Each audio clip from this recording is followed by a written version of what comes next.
Selamat berjumpa lagi dengan video saya dengan channel Autotech Channel. Kali ini kita akan coba belajar menggunakan OBD scan. Ini adalah tipe paling murah yang dijual di pasaran. Ya, ini modelnya adalah ELM327.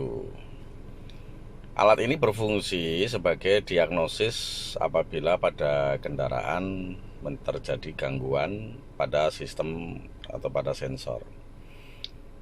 Ya, alat ini nantinya seperti biasa dia mempunyai 16 pin, di mana 16 pin ini nanti akan dihubungkan ke dalam data link connector yang ada di bawah kemudi ya. Nah, tepatnya ada di sini di bawah kemudi sana. Ya, ini 16 pin konektor, dimana alat ini nanti kita akan memanfaatkan ponsel untuk melihat current data atau apa saja yang ada di dalam ECU mobil. Ya, jadi bantuannya kita akan memanfaatkan smartphone. Ya, ini smartphone-nya. Ya, kita pakai smartphone. Ya. Nah, sebelum kita menggunakan alat ini, kita harus install dulu aplikasinya. Jadi di aplikasi atau App Store banyak sekali aplikasi yang bisa kita pakai. Ini salah satu diantaranya. Ya, ini ada banyak sekali aplikasi yang bisa Anda download di dalam handphonenya. Dan ELM327 ini support untuk semua aplikasi yang sifatnya bisa berkomunikasi dengan atau interface antara ECU mobil dengan smartphone. Ya, jadi kita install salah satu, misalnya car scanner ELM OBD2. Nah, untuk menggunakan aplikasi yang sudah kita download atau kita install di handphone kita, ini car scanner. Selanjutnya adalah kita menghidupkan Bluetooth ya, Bluetoothnya kita hidupkan. Ya, karena alat ini atau ELM327 ini ininya dengan koneksi dengan itunya dengan Bluetooth ya, untuk ECU dengan menghubungkan ke smartphone kita. Kita cari dulu perangkat yang tersedia ya, Bluetoothnya. Nah, ini tadi ELM327 sudah kita pasang pada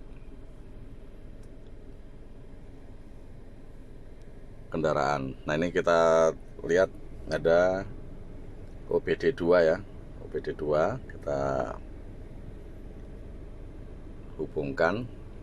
Dan ini kita diminta memasukkan pin ya, biasanya pinnya adalah angka 1 ya, 2, 3, 4 ya. Kita coba hubungkan, pasangkan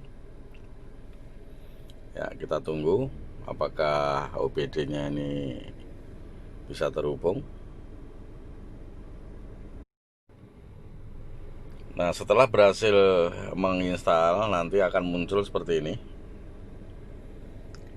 ya, seperti ini. Kita lihat ya, kita pencet release.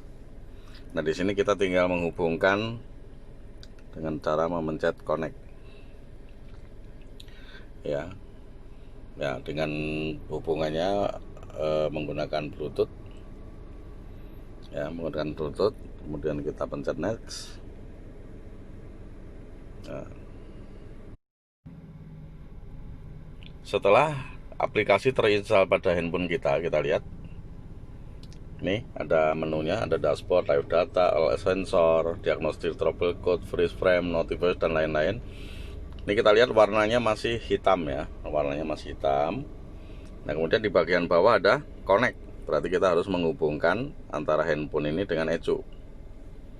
Nah, sambil ditunggu, sambil si ECU berkomunikasi dengan handphone kita atau smartphone. Nah, kalau sudah ada warnanya berubah menjadi biru seperti ini, kita lihat ya, ini berarti sudah handphone yang kita install tadi sudah siap digunakan untuk melihat data apa saja yang ada pada ECU atau kinerja mesin. Sekarang kita coba satu persatu, coba ya, kita pencet, kita coba melihat dashboard ya. Nah, di dashboard ini yang pertama muncul itu adalah engine RPM. Di sini ditunjukkan baik itu analog jarum maupun digitalnya 740 sampai, kalau kita gas atau akselerasi dia akan naik. Nah, sampai 2000. Ya, misalnya 2000. Ya, turun ke 1000 dan seterusnya. Di bagian bawah ini ada menunjukkan, karena mesin baru saja dinyalakan, suhu air, temperatur suhu air pendinginnya adalah 90 derajat kurang sedikit atau 89. Nah, baik, kita akan coba melihat menu yang lain. Kita mundurkan lagi. Nah, kita mundurkan lagi. Kita coba lihat yang lain dengan memencet back. Nah, kita lihat for live datanya. Ya, live data. Nah, di dalam live data ini adalah kita akan melihat RPM dan sebagainya. Nah, di sini ada beberapa pilihan. Ya, ada beberapa pilihan yang masih off. Ini bisa kita on kan. Tapi karena kita memakai versi yang free, maka tidak bisa semuanya kita on. Kita lihat satu persatu saja. Ya, kita coba lihat RPM engine tadi sudah. Kemudian kita bisa lihat untuk tekanan map sensor ya, manifold absolute pressure sensor. Kita coba lihat. Nah, seperti ini. Dia berupa grafik-grafik yang ditampilkan di smartphone kita. Di sini map sensor menunjukkan tekanan 28 kilopascal. Ya, tekanan yang terjadi pada manifold absolute pressure sensor. Kemudian kita juga bisa melihat yang lain. Kita kembalikan ke belakang. Misalnya kita mau melihat intake air temperatur atau dan throttle position sensor. Coba kalau kita lihat dua bisa nggak? Baik, nah ini kita lihat di layar ya, ada warna hijau dan merah. Yang merah ini adalah menunjukkan intake air temperatur sensor pada kendaraan yang sedang kita uji. Nah, di sini menunjukkan 52 derajat Celcius, sedangkan posisi throttle katupnya adalah 10,2%.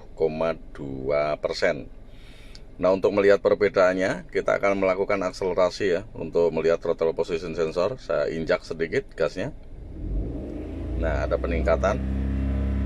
Nah, dari tadi 10,2, kalau kita injak bisa sampai 17% dan seterusnya, tergantung dari kaki kita menginjak sedalam mana.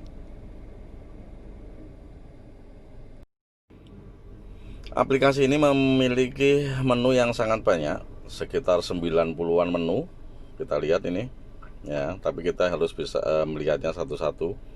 Jadi apa-apa saja yang ada di dalam ECU akan terhubung ke dalam smartphone ini. Nah ya, termasuk kita bisa melihat kecepatan kita pada saat berjalan. Tinggal kita memilih vehicle speed ya, vehicle speed. Kalau kita pencet vehicle speed, maka yang ditunjukkan adalah speedometer. Nah, tentu saja dia akan bekerja apabila kendaraannya sambil berjalan. Selanjutnya kita akan melihat apa yang ada dalam menu all sensor. Nah, ternyata di dalam all sensor ini ya, menunjukkan satu OBD modul voltage atau tegangan pada modul OBD nya adalah 14,4 volt karena mesinnya hidup. Kemudian untuk monitor status DTC clear ya, milnya off dan sebagainya. Banyak sekali menunya juga ya. Nah, di sini juga sudah ditunjukkan nih secara digital. Kita ambil contoh engine dot value-nya 20,39%. Kemudian engine core land temperatur 90 derajat Celcius, kemudian intake manifold absolute pressure-nya 47 kPa, engine RPM 900 rpm dan seterusnya. Ini banyak sekali gitu ke bawah. Nah, kita tinggal apa yang akan kita ketahui semuanya sudah tampil pada smartphone ini. Selanjutnya kita akan melakukan diagnostik kode atau kode kerusakan. Tetapi karena di sini lampu dashboardnya mati pada posisi mesin menyala, kita lihat ya putarannya. Jadi kalau misalnya kita pencet diagnostik trouble code, nah kita lihat ini ya, diagnostik trouble code-nya. Kemudian kita pencet read atau baca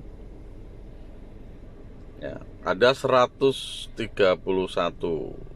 ya menu yang bisa dilihat. Nah, hasil pemeriksaan baru saja kita periksa, no DTC phone. Jadi data trouble code-nya tidak ditemukan karena mesin ini masih normal atau dalam keadaan masih normal, karena kita hanya mau melihat current datanya saja. Nah, untuk menu-menu yang lain itu kita perlu juga memerlukan alat bantuan. Misalnya ada emission test, data recording, statistik bahan bakar, upgrade. Nah, kalau misalnya fungsinya akan bekerja secara sepenuhnya, rekan-rekan bisa mengupgrade scanner ini menjadi yang pro, tentu saja berbayar. Nanti menunya akan lebih lengkap lagi. Baik, itu yang bisa kita jelaskan di sini. Jadi kita memanfaatkan smartphone yang kita punya untuk membantu melihat kerusakan pada kendaraan yang menggunakan sistem electronic fuel injection. Jadi alat yang kita pakai sangat murah dan tersedia banyak dipasarkan secara online. Jadi harganya di bawah 100.000 sudah bisa mendeteksi berbagai macam kendaraan. Demikian video singkat dari kita, Autotech Channel, bersama saya. Mudah-mudahan bermanfaat dan selamat belajar untuk rekan-rekan semua. Apabila ada kritik dan saran, silahkan komen dan jangan lupa like dan subscribe di bawah. Terima kasih, sampai jumpa ke episode selanjutnya. Dadah.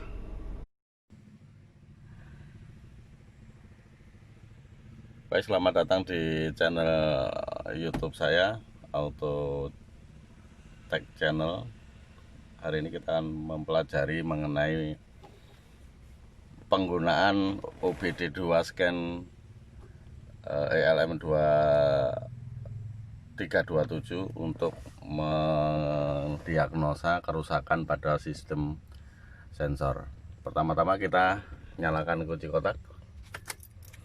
Ya, di sini terlihat ada lampu cek engine ya yang menyala.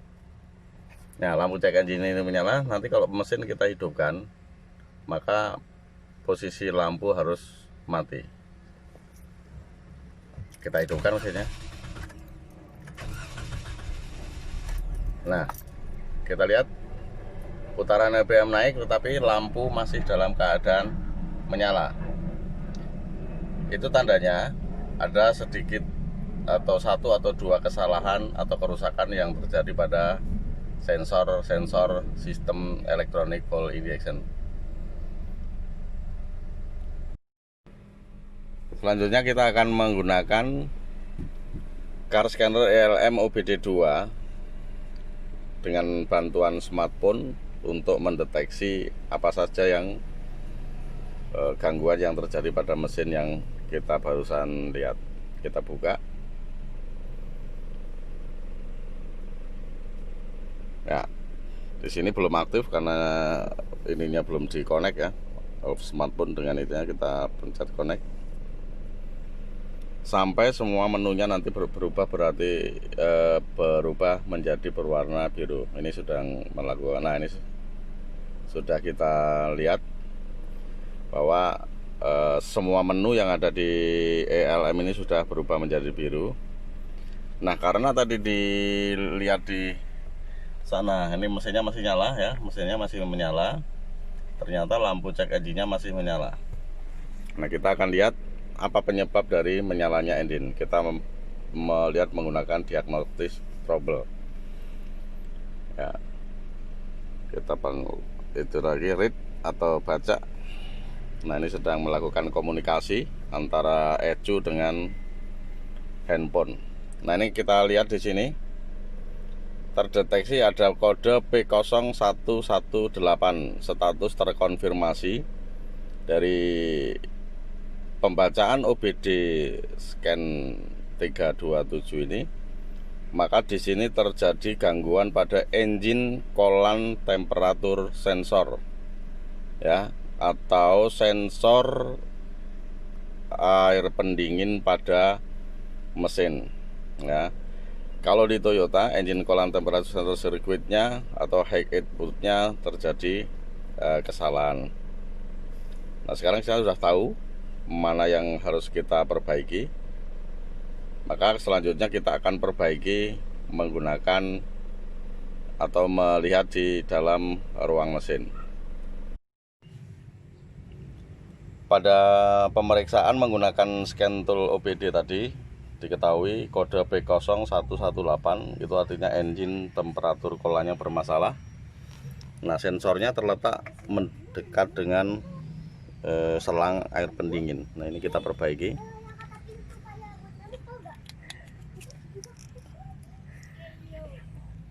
Nah, ini engine temperatur kolan sensor sudah kita pasang. Selanjutnya kita periksa lagi di dalam dashboard kendaraan. Sekarang kita sudah ada di dalam kendaraan. Coba kita nyalakan mesinnya. Ya, start. Nah, mesin sudah bisa bekerja normal, tetapi Anda lihat ya, engine temperatur kolan masih menyala, yang warna kuning, yang di atas odometer ini masih menyala. Itu menandakan bahwa walaupun sensor sudah diperbaiki, tetapi rekaman DTC-nya atau data trouble code-nya belum dihapus. Maka kita selanjutnya nanti akan melakukan clear DTC menggunakan smartphone yang sudah dihubungkan dengan ELM 327.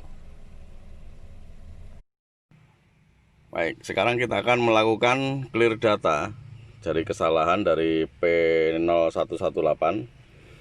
Perlu diingat bahwa pada melakukan clear data, kondisi mesin mati tetapi kunci kontak dalam posisi on.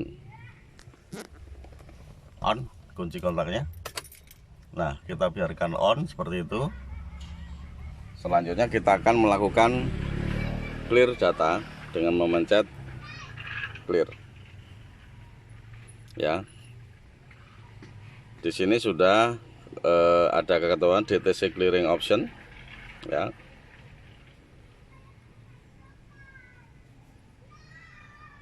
Nah, kita hapus.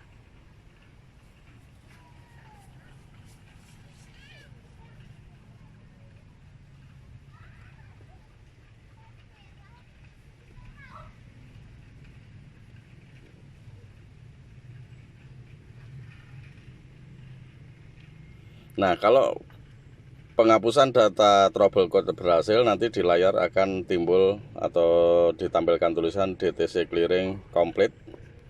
Nah, oke. Kemudian coba kita lihat lagi apakah masih ada kerusakan yang lain atau ini apa kekurangan yang lain. Kita baca read lagi.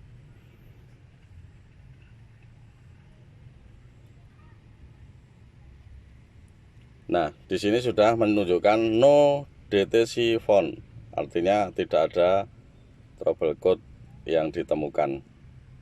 Maka nanti apabila mesin kita nyalakan, ya, posisi dari lampu cek engine harus sudah mati. Sekarang kita coba pada dashboard, kita sambil melihat cek engine-nya, coba di on. Nah, lihat posisi dari lampu cek engine itu masih menyala. Kemudian kita nyalakan mesin, start. Nah, cek engine-nya sudah mati. Berarti perbaikan yang kita lakukan tadi berhasil, dan juga menghapus data trouble code di dalam ECU-nya berhasil.